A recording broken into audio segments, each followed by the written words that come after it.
എൻ്റെ ഉമ്മത്തിൽ ഒരു ടീം വരാനുണ്ട്. അവർ മദ്യത്തിന് വേറെ ചില പേരുകൾ നൽകിക്കൊണ്ട് അവർ മദ്യം കഴിക്കും.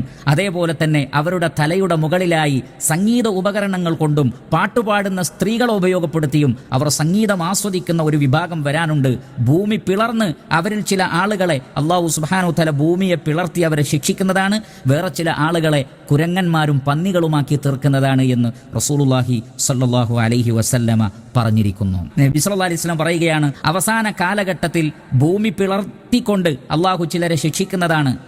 അതേപോലെ തന്നെ ചരൽക്കല്ലുകളുടെ അല്ലെങ്കിൽ കല്ലുകളുടെ വർഷം കൊണ്ട്, മഴ കൊണ്ട് അള്ളാഹു ചിലരെ ശിക്ഷിക്കുന്നതാണ്. ചിലർക്ക് അള്ളാഹു രൂപമാറ്റം നൽകുന്നതാണ്. അതെപ്പോഴാണ് സംഭവിക്കുക എന്ന് ചോദിച്ചപ്പോൾ നബി സല്ലല്ലാഹു അലൈഹി വസല്ലം നൽകിയ മറുപടി, ഇദാ ലഹറത്തിൽ മആസിഫു വൽ ഖൈനാത്ത്, പാട്ടുപാടുന്ന സ്ത്രീകളുടെ വർധനവുണ്ടാവുക, അതേപോലെ തന്നെ സംഗീത ഉപകരണങ്ങൾ പ്രകടമായി രംഗത്തു വരികയും ചെയ്യുന്ന ഒരു കാലഘട്ടം വരുമ്പോൾ അത് സംഭവിക്കുമെന്നാണ്.